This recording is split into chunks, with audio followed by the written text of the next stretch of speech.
Welcome to the Expanding Your Search and Stopping for Directions podcast with Brent Bailey. And at the tech booth, Jody Cook-Bailey and Luke Cardio.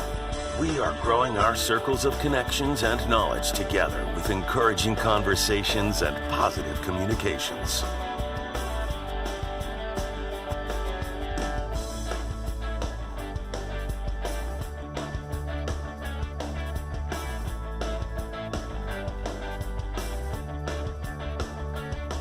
And now, Brent Bailey. Happy Friday, everybody, and welcome to Expanding Your Search and Stopping for Directions. It is the 2nd of October, and wow, this week went by really fast. And we got out of September, and we are now squarely into October. It's unbelievable that just happened. It seemed like just yesterday we were coming off of summer in August, and bam, September was over with just like that. I'm going to be joined right now over at the tech booth with Jody and Luke. And guys, let us get this show on the road. Yeah. Everybody doing good over there? We're doing good. We're on the road. We're on the road. Not technically. Okay, can I get some volume on my computer over here? It's on. There it is. Now we go. All right, so...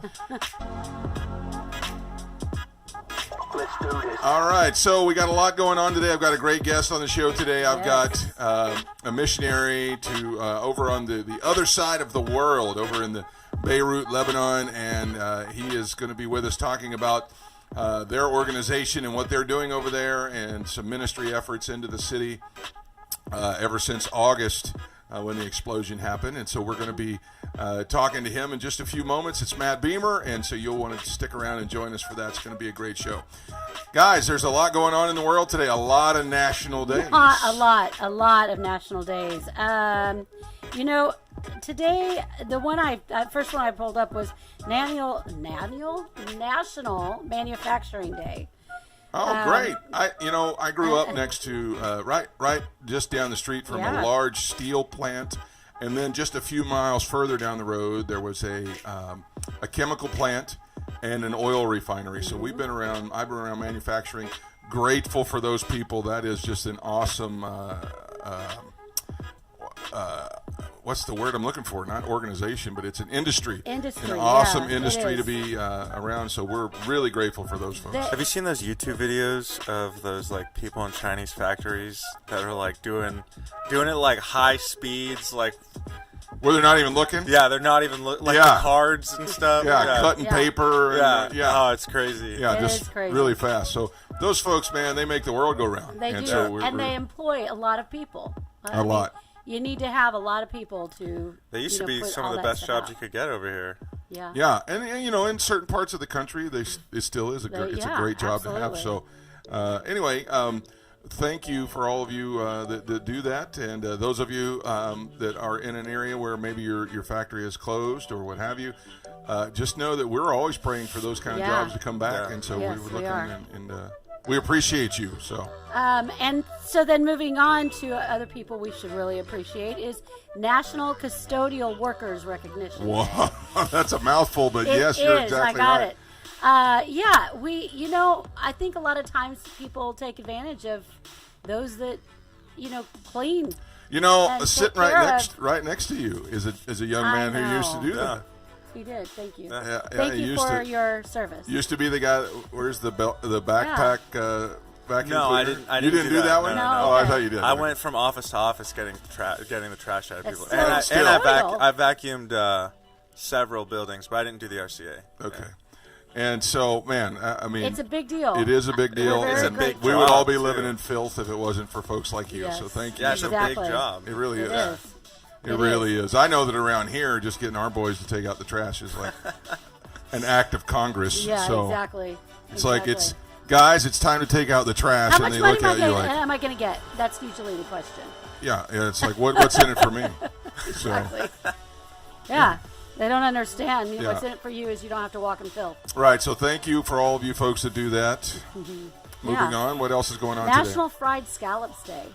Oh, well, that's Jesus touched that day. Today has been especially touched by the Lord because I like scallops. Yeah, I know you Scallops are do. Yeah, one of our sons is very allergic to them, can't have them, but Right. but I love them. They're so good. And a seafood pasta. Oh yeah. Or with like curry sauce, or I mean, anyway. But fried has got to be even. That's just got to be awesome. Really good. Anything that's fried is delicious. So So let's move on because there really What are about a a fried lot. Twinkie? Oh, we're going to talk about amen. fried. Had one of those? Amen. All right, if that's what we're going to do. You know, that's one thing that I know. I know there's countless things that are bad about COVID, but a lot of the state fairs got canceled this year because of it. And so there's all that the country's cholesterol collectively came down. Oh yeah. Yeah, but it didn't. Because Because of they the start doing it at home. the fried food. Well, I think we were speaking to a couple of folks the other day. Sunday, we went to lunch with some folks, and they were telling us they live in Iowa, and good friends of ours that are from here. We're They here used in to live Orlando, here, and yeah. they moved away, and they were here on vacation, and they said the Iowa State Fair was canceled, which everybody was very heartbroken about. Right. Because that's the only thing there is to do in Well, Iowa. it's this time of year. Everybody goes to just eat fried food and walk around for a little Right. bit. So they were so disappointed, and the state was so disappointed. So what they allowed them to do was just in the parking lot set up all those food trucks Oh gosh. for one day for everybody to come and get their fix. So it's like everybody was Yeah. having Yeah. the jonesing of The Sugar the Jones. Sugar Jones. So See, the advantage of the fair, though, is that you walk around the fair after And you burn it have- all off. You burn it off a That's little right. bit. Or at least Well, a quarter of it. Yeah. Something yeah. like that. I know, it's quite a bit. yeah, it's So- but anyway, so what it's fried scallops. Fried day. scallops. It's really not necessarily junk food, but anything that's fried is delicious. I So- mean, yeah, and that is something I could see them doing at a fair, is fried scallops. absolutely Yeah, Yeah. but it'd have to be like chocolate covered. chocolate covered or Chocolate-covered peanut fried butter and jelly fried scallops. Hey, Mr. Peanut Butter I and would, Jelly I would Steak. probably hesitate on anything seafood with peanut butter. I like it on meat of all kinds, but I can't. I don't know about fish and seafood things. You know what though? I'm down to try it. Okay. Where were we the other day? We had peanut butter and jelly wings. Where was that? Oh no. Oh, it was delicious. Yeah. It was at that place. It was Bombshells and Ales back in Kentucky. It was Oh, delicious. yeah. Peanut Anyway, butter and jelly. peanut butter and jelly is good. All right, let's Okay, move on. anyway, What else is going on National tonight? Name Your Car Day. Name your car. Yeah. Did you ever name your car? I have not, but would you name your? No. He said All that's right, exactly. let's do it right now. Everybody, name your car. What would you name your car? Al. Al. Al. Okay. Jody. I don't See if you- know. Well, you want me to do something like the Destroyer? No. But I mean, you got to find something that fits your car. Your car doesn't look like an Al. Maybe a Hans. Maybe an Alfred. Because it's a Volkswagen. So Alfred's better. That's better. Okay, I'll give you a pass on that one. So I don't know. How about Philip? I think my car looks like a Philip? Philip. No. okay, we'll No. let it go. Jody, what do you think? I don't know. I mean. Jody drives a little red Jeep Compass. What do you think? Yeah. Cindy. Shelley? I don't know. What did you say? Shelley? Shelley? I don't know. There you go. I think about like my childhood invisible friend, and then I. Was that her name, Shelley? I think it was. It's a long time ago. Oh wow. It's now coming out. 22 years into the marriage, Jody has imaginary friends. Oh Yeah. my gosh. Now. Jody's seeing people that aren't there. We need to have Not Tina, now. Tina Pray Conkin for needs her. to come back on the show. I think, of course, I have an Escalade, so I have to give it some kind of uppity Yeah. Cadillac name like Reginald or No. Terrence the Third, something like that. I don't know. What's like a butler name? Kensington. Kensington? There you go. Kensington. I like Kensington's that. more of a like a Bentley or something's name. So Yeah. anyway, So. All right, the moving on real question I quickly. would say would be, do you have a name for your car? That should be the drop down yeah, question. yeah. So what is your car's name? I know if our friends the Comptons are watching, of course they have Frog. Oh, yeah, Frog. That's Frog, right. Yeah. and there's all kinds of folks that name their cars. So what's the name of your car? Right. Let us know in the Let us comments know. below as you're sharing today. Okay, so let's quickly move through the rest of them. National Body Language Day. We all sat up. I don't know about Luke. I'm uncomfortable. Yeah, National Body Language Day. So if you're, just look it up. There's a lot. We could spend a whole show on that, but There are, and there's we're a believer show, so This is our body language for the day. And then National Produce Misting Day. That's when I was like, really? What? Really? There You know, you gotta- can Sometimes submit. you gotta miss your produce. Yeah. Oh, it's right. Yeah, That was exactly. bad. That was bad. And then the last one is World Smile Day. World Smile Day. It's Yes. perfect. We have an international guest on today, and so wherever you're watching us from, smile today because today is Smile. National World Smile Day. Awesome. Yeah. Awesome. All right, Anything looking ahead, else there's for just you? a couple of cool things I thought that I saw on this day in history, and I got to go back and find it now. Yep. Oh, today in 1967, this is the day the first African-American Supreme Court justice was sworn in. Thurgood Marshall Wow. was sworn in on this day in 1967, October the 2nd, 1967. So Very cool. very grateful for Yeah. great men like that. And so that's on this day in history. And then a couple of birthdays today. Today is Gandhi's birthday, Mahatma Yes. Gandhi. Yeah. Of course, he's been passed on since 1948. But today is his birthday. Also, Kelly Ripa and Sting both have their birthdays Oh, today. Kelly so- Ripa. I did see Sting.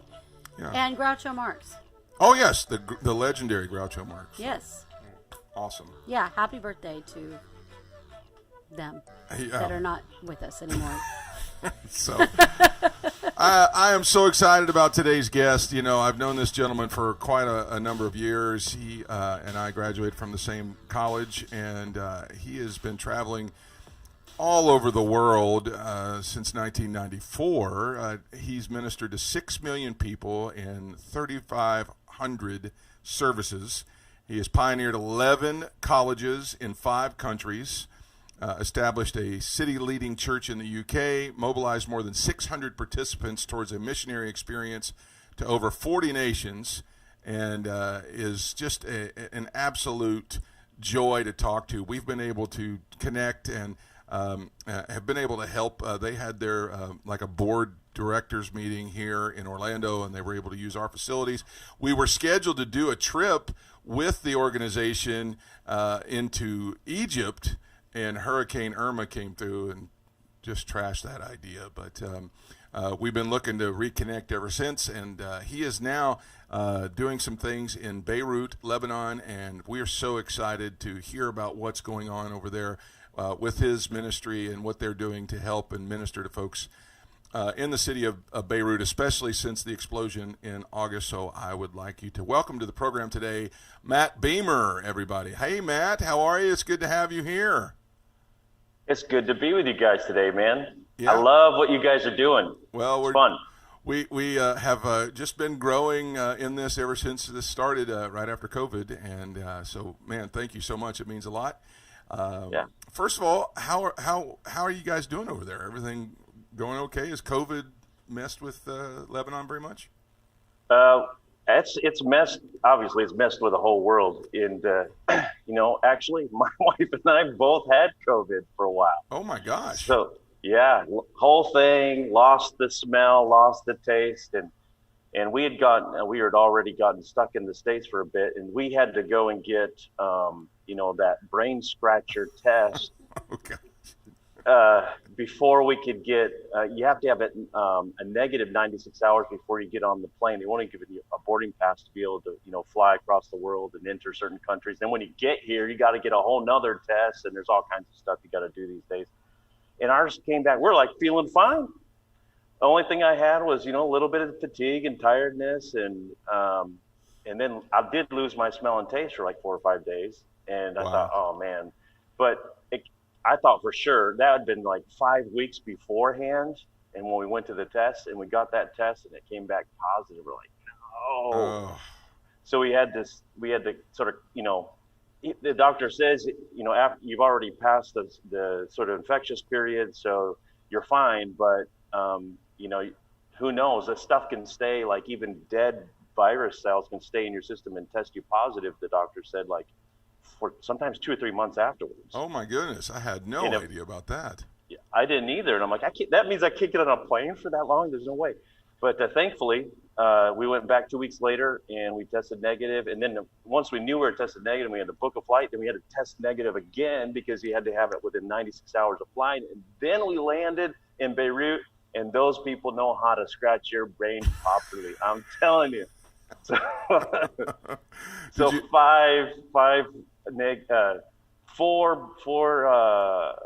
four negatives, one positive, and then we just decided we were at a doctor's office. Said, "Hey, you want to do a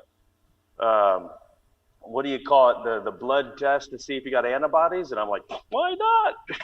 So we got antibodies. At least we're protected now, so we're pretty good. You know, they say that if you're desperate for money, you can donate your plasma. You can make $600 a month doing that. Yeah, I know that's. I was going to say, I know that's probably right on the top of your list. But there, so. if someone wants to do that and send it to Club 1040, we'll take your money. There you go. So let's talk about that now. Matt's organization is called Club 1040. Let's explain the name because a lot of folks are unfamiliar with that term. How did you come up with the name? Club 1040. Club is a group of like-minded people who come together around a common purpose and mission. Very simple. And then 1040 is the 10th parallel and the 40th parallel north. So, the equator, then 10th parallel, 40th parallel. In that area of the world, missiologists have statistically shown that's the greatest concentration of people that, live and die their whole life in the greatest number of people that never meet a believer, never meet a Christian. And that's where the greatest number of non-Christian religions are, greatest number of unreached people are. That's Club. So we're a group of like-minded people that come together around the common purpose and mission of reaching that area. So if we were going to ballpark that figure, how many people live in the 1040 window? Well, there's about 7.5 billion people in the world, and somewhere around 4 billion people. And then that's the area of the world that actually is exponentially growing at a rate higher than any other geographical area. Because of less birth control and the way family dynamics and religious faith thinking is, and so those are the greatest, largest cities in the world are growing at an exponential rate in that part of the world. So it's growing fast, but around 90% of the people. 4 billion people, around 90% have never heard the name of Jesus.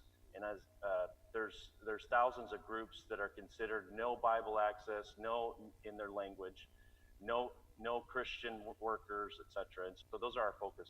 Wow. I know that when we had lunch, it's probably been a year and a half or 2 years ago now here in Orlando. But you were telling me about you were heading to Lebanon at the time. I don't think you were quite there yet, but. And if you were, you weren't there all the time. You were telling me about how some of the things that were going on in Lebanon, how there was a large amount of refugees coming into the country, and that there was this explosion of population there for a smaller country from where these people were coming from. Is that causing a crisis for the country, or how's that working? Oh, huge crisis. If you can imagine, Syria. So Lebanon has the country to the south is Israel, and then Syria borders on both the east and the north side. And Syria is where ISIS, kind of the caliphate and all of that whole attempt to take over Syria. And of course, they tried to actually come into Lebanon as well. So there were skirmishes on the borders and things like that. So people ran from the war and from ISIS and to places like Lebanon. In Lebanon, when before the war and all that happened, was around 4 million people. It's a small country the size of New Jersey. You can drive 2 hours from here in Beirut across the mountains, and you'll be in actually Damascus, Syria, capital of Syria. So you can drive a couple hours south, and you're in Israel. A couple hours north, and you're in the northern part of Syria. So small country, 4 million people, and in the space of 3 years, the population went from 4 million to 6 million. And if you can imagine, I mean, it doesn't sound like a lot, 6 million when you're in a city like, for example, New York or Texas, Dallas, or somewhere like that, or even Orlando. But that amount of population in the small space, you think about your school systems. They already were stretched to max. If you can imagine another, like 500,000 children suddenly enter your school, districts, and there's no places for them already. Then you think about the number of cars on the road. You think about displacement of workers. So you'd have one Christian worker that would get fired, and they would hire 3 immigrants from Syria, who are mainly Muslims. The population went from 70% traditional Christian, mainly Catholic and Maronite, and 30% Muslim, and it flipped. So it's like 60% Muslim, no longer. So huge changes economically as well. Huge changes economically. I just can't even imagine what the churches had to go through as well. I mean, just all of a sudden you're just overwhelmed with folks that believe differently than you do. So I know that's also a great opportunity to do a lot of ministry. That's, I guess, what the white field for the harvest are all about. So tell us what it was like starting up there. I mean, was that an uphill battle? I know that it's always challenging to start something new, but in a climate like that, what was that like? Well, the dynamics are very different in this part of the world anyway when it comes to starting works like we're starting. And even now that I'm talking from Beirut, yeah, it's okay to share things. We have to just think about the fact that we're probably we say certain words and it will trigger certain surveillances. So that's constant. Then from a demographic standpoint, think about this. We're establishing Bible schools, training leaders, and if a Christian believer has to work 3 jobs just to maintain the cost of living that they had 2 or 3 years before, they have no time to do anything extra. The people that do have the means and the relationships to leave the country, they leave. So, for example, one pastor told me he's kind of like a Hillsong. His worship team was kind of the influence like Hillsong is to the world in the Middle East.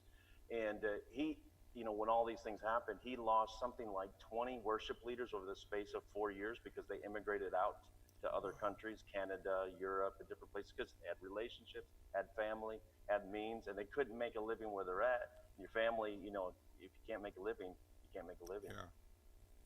And then it got even worse because of revolution started last year in September. I can't believe it's already been a year ago.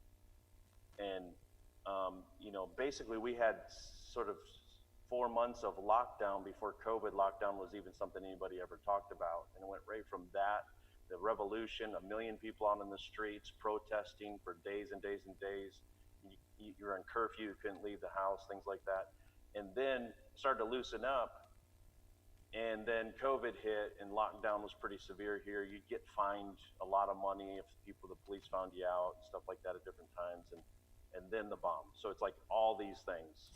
It's just been really tough. All right. I want to circle back to that in just a second, but I do want to talk about Club 1040 they do mission trips all over the place for other groups to come in on it. And I know we were coming to do like a youth event in Egypt with you, and we got canceled because of the hurricane. But let's talk about that real quick, and then we'll come back to what's been happening there in Beirut.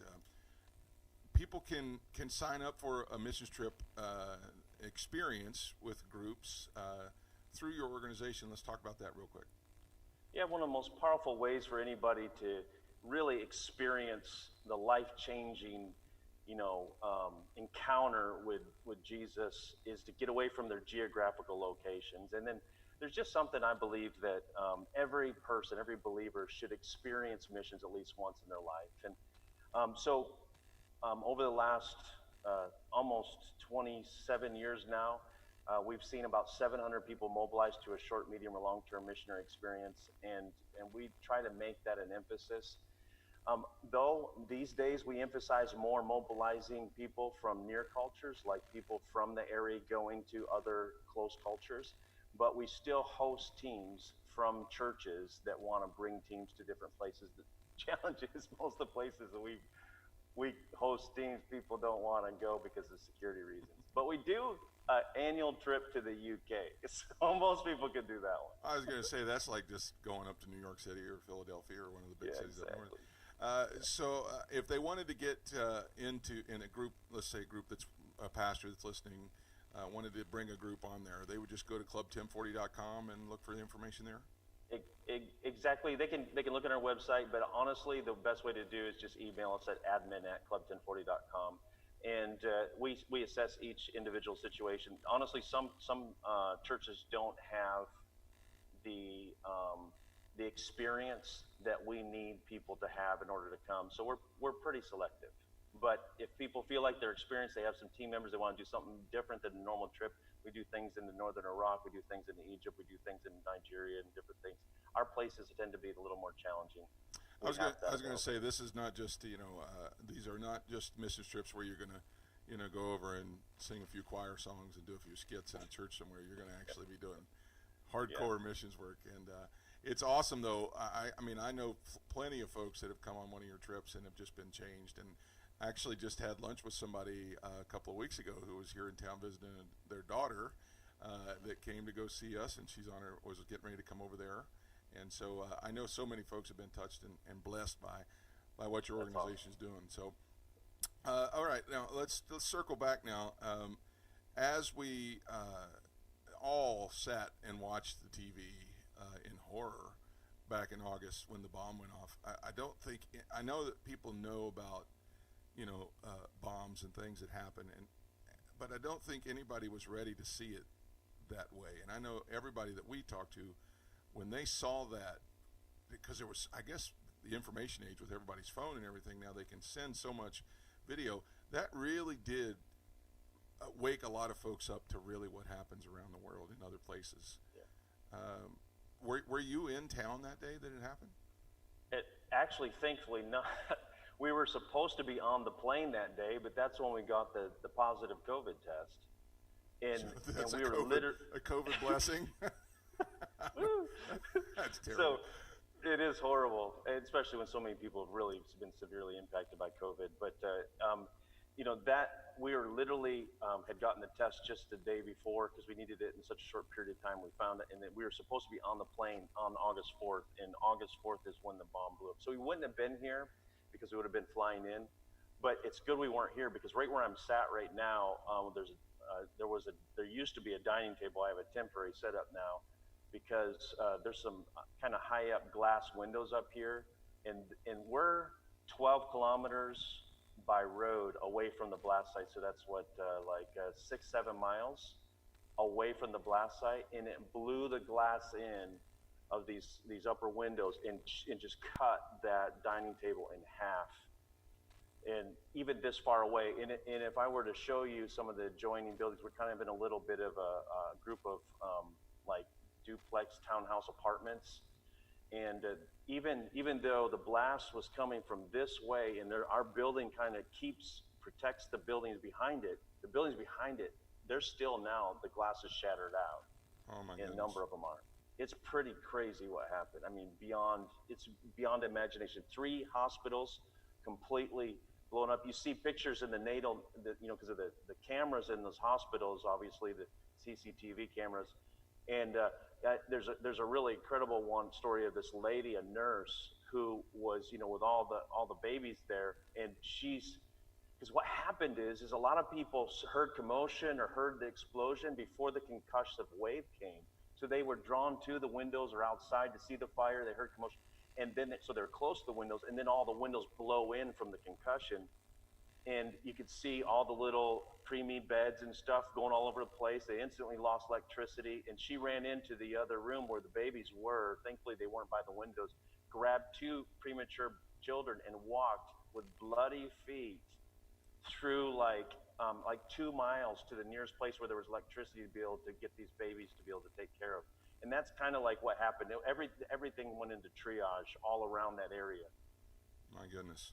Our guest today is Matt Beemer. He is a missionary that has literally gone around the world. He is currently in Beirut, Lebanon, and we're talking about what happened and what their ministry is doing there now after the explosion on August the 4th. So Matt, what was I know the response, because I'm in ministry too. Your heart immediately goes into action. But then what was it that you guys started doing to help there? Well, see, in this part of the world, and you think about this, already I was having pastors. There's about 9 Pentecostal churches in Beirut. The total attendance of all 9 churches, to show you the context, is somewhere around 1,200. And one of those churches has about 400, and there's a couple other churches have around 100, 200, and then it kind of goes down from there. and they already were facing extreme financial pressure because of COVID, and then before that lockdown, they had been on maybe 10% of their budget for maybe about a year, and they were in dire straits. And then this blast blows. Some of them had worked on their buildings for years, 12 years, 15 years, 20 years, and then renovated a couple times, and suddenly the whole building is just destroyed. Not only that, but then all the, 6,000 people were injured in this. It's a miracle, and I can tell you the behind the story on why only 200 people were killed. Only is a horrible way to say that, but when you see the devastation, it's crazy. But 300,000 people were made homeless, because it's such a densely populated area. 80,000 children were included in that. Schools that, are shut down, all that kind of stuff. So our focus is aid comes in and goes to, a lot of the secular, they help in secular ways, but the churches, they get overlooked. And they really, we went and connected with churches that don't have denominational support from the outside or any other means. And so we identified those in most critical need. And then we just made an opportunity for people to connect financially. And then we literally, the way you do it, because of the previous lockdown, you can't access funds from the banks here. They had locked the banks down, so people's money was stuck. So they didn't want to have runs on banks. You could only take out a certain amount of money. So you can't wire the money over. So we literally had to get the money, carry it in. I had one pastor from Ohio, because we went positive, he went and got 4 or 5 COVID tests until he finally got, it at the right time and knew what was going on. And then he carried a bunch of cash in for us. And then we went and we made sure that the people of most critical needs, the pastors, the churches and things, and pastors with tears in their eyes, having no hope, and then suddenly saying, wow, now I can fix my building. And then there's, like a great story is this little girl, little child, 9-year-old girl named Yara. She was filming her house. Her mom lives on $100 a month now because of the collapse in the currency. And everything is devastating in her house, and she's filming it on a phone, and that got sent to one of our church members, and he came to us, and because we had said, if you know anybody in critical needs that's not getting help from any NGOs or anything, let us know. And so in the filming, she says, God, please help my mom. And they're not from the Christian background. And so he came and he gave, $1,000 is equivalent to a year's salary almost. And we did a little more than that to be able to provide for things. So we were able to take care of that family and replace all the furniture and the glass and the windows and things like that, because the rains are coming in another couple of weeks. And then our church member, Lebanese church member, said Jesus heard your prayers. And as he was leaving, he saw the little girl get on her knees behind the, kind of a piece of furniture and just start thanking Jesus in Arabic for what God had done. And that story is multiplied many times over. My goodness, that is absolutely, that gets you right in the heart right there. That's a great, wow. So that's so amazing, Matt, to hear about those kind of outreaches. If somebody that's watching today would like to contribute, towards your efforts to help the churches and the folks there, what's the best way to go about that? If you go to club1040.com/love Lebanon, all one word, club1040.com/love Lebanon. And there's a page there, there's a donate button, or you can commit to pray, and you get updates and things like that, and it has the information. All right, I think they're gonna try and get that on the screen for us so that people can contribute to that. And now, by all means, we're not just trying to make this a sappy hey send your money kind of a thing. Yeah. But I felt led that we should be telling people the story about what's going on and how you're helping people there. Because it is so important for missionary organizations like yours to continue to function. I know a lot of folks look at the Red Cross and a lot of these other secular organizations, and those are all fine organizations. But the church is really the ones whose hearts beat the loudest, in my opinion, for these kind of things. Not only that, but because of what we're doing, we're like the church here. They get out in the streets. And they're visiting, I don't speak Arabic very well, And so they get out and they're meeting all the people, they're spending time with the people, they're preaching, they're sharing, they're feeding people, they're feeding literally thousands and thousands of meals have been fed from the churches to the local community and streets. Sometimes they set up tables in the middle of the street, they start, praying and singing and clapping, and then the people come to the windows, what's going on, and they invite people down from the apartments to come down in the neighborhood and come and eat together. That food is being provided by, some of that has been provided by the donations that people have given to Club 1040 Love Lebanon campaign. And 100% of what's given goes to these places. And we know the people who are ethical and have integrity and are know how to make the most of the resources we provide. So it's 100% getting to the need. Amen. Matt, before we let you go today, we wanted to just, I know that so many people have had their lives turned upside down in some form or fashion this year. This year's been somewhat relentless on folks. Can you just give us a little bit of encouragement about, how to keep going and how to stay positive and how to still walk in the blessing here in 2020?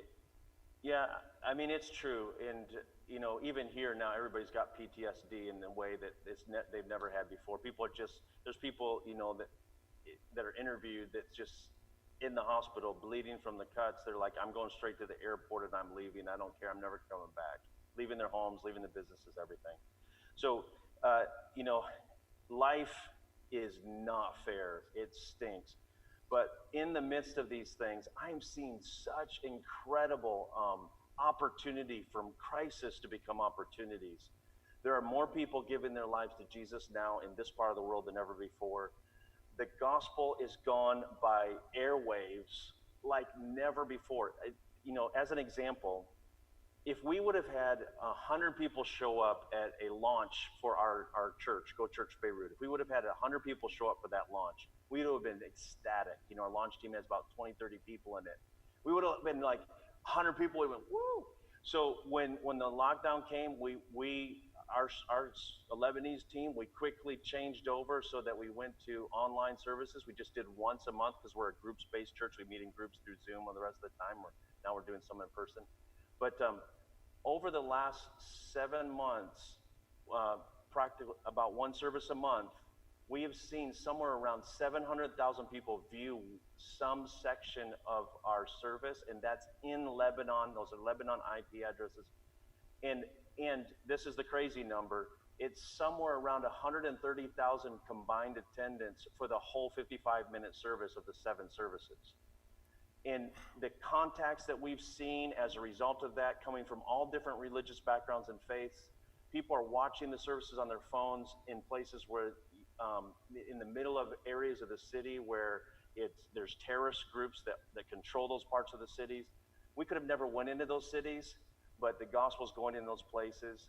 I have friends in Iran. There's a revival going on around. People are getting born again like crazy in places where the gospel could have never gone before. So, for example, the scripture that we pray a lot as a ministry is that the 2 Thessalonians chapter 3 verse 2, that the gospel would speed or spread rapidly and have its fullest extent. And I'm telling you, this last year's been a shaking, and things are not going to be the same in the future. The education system's been shaking, the political system's shaken, the health system's shaken, but the church is shaken. And there's been a positive, all the negatives, there's a positive out of it, and that is the gospel is going to places it wasn't going to, by the millions, and that's not an exaggeration, by the millions. And so I want to encourage people, just stand fast and continue to press lean into the opportunities that we see, the silver linings of the crisis, because they do exist. And we're going to see on the other side of this will probably be in history. We'll probably see that more people were born again during this period than in the last many, many years, centuries, maybe even. Amen. Matt, we got to get over there. I got to get over there. Just hearing you talk, it makes my heart beat faster. So, man, we're so Ahlan wa salam. That means you're welcome. Oh. Well, Matt, we just for you to be able to work us into your schedule, and I know you got so much going on. We're so grateful. We're so happy about what you're doing there, and really the rest of that 1040 window over there. I'm going to throw some information up on the screen right now. if you'd like to give, especially towards the Lebanon outreach. Right there it is, club1040.com/love Lebanon. If you'd like to get some missionary information, you can email them at admin@club1040.com. Now, they're also available on all the social media sites. There it is, Matthew Beemer on Facebook, Matt Beemer on Instagram, and Go Ye Beamers on Twitter. And then, of course, they do have a YouTube channel. It's Club 1040. And, man, I'm telling you, if you really want to be blessed, watch and listen to what some of the what they're doing over there. It's absolutely incredible. And man, we got to make it happen. We've got to make that happen for sure. So, Awesome. Matt, I appreciate your time today. Give our love to Julie and the kids, and your daughter-in-law, who I was her youth pastor growing up. So those kind of things. We just love you guys so much. We're praying for you, and we just hope you have a great rest of your day. Hey, man, thanks a lot. And you guys be blessed, and blessings to all you who are watching today. So appreciate all that you guys are doing in America and around the world to make God's dream come to pass in this world. God bless. All right. That's Matt Beemer, everybody, of club1040.com. All right. That's going to wrap it up for the show today. Man, I'm so grateful that you were with us, and I pray that you have a great weekend today. As we turn the corner and head into the weekend, let us know in the comments what your plans are for the weekend. We'd love to know what you're up to and know what you're doing. We've got a lot of things going on here. Monday on the program, any ideas? Oh, that's right. Sue Freeze is going to be on the program. She's a radio host out of KKLA in Los Angeles, California. I'm actually going to be on her show tomorrow. It's the SueFreeShow.com. She's on KKLA in Los Angeles, and I'm going to be on tomorrow evening. I think that's 9 p.m. Eastern Time, 6 p.m. Pacific Time, and it's all on the radio and syndicated around the world. So check your local listings for the Sue Freeze Show. It's spelled like fries, F-R-I-E-S. And she's going to be with us on Monday, so you'll want to be here for that. We love you guys so much. For Jody and for Luke, great show again today, guys. And for Matt Beemer, thanks so much for stopping by. We pray that you found what you were looking for as you took the time to expand your search and stop for directions. Have a great day, everybody. Thanks for joining us today. Connect with us on @ExpandingYourSearch on Facebook and Instagram, and @ExpandingSearch on Twitter. Relive any of our episodes on YouTube. We're available wherever podcasts are found, including Spotify, iHeartRadio, Apple Podcasts, and Google Podcasts. You can also download the Direction Ministries app on iOS, Android, Apple TV, Roku, and Amazon Fire. Take some time today to expand your search and stop for directions.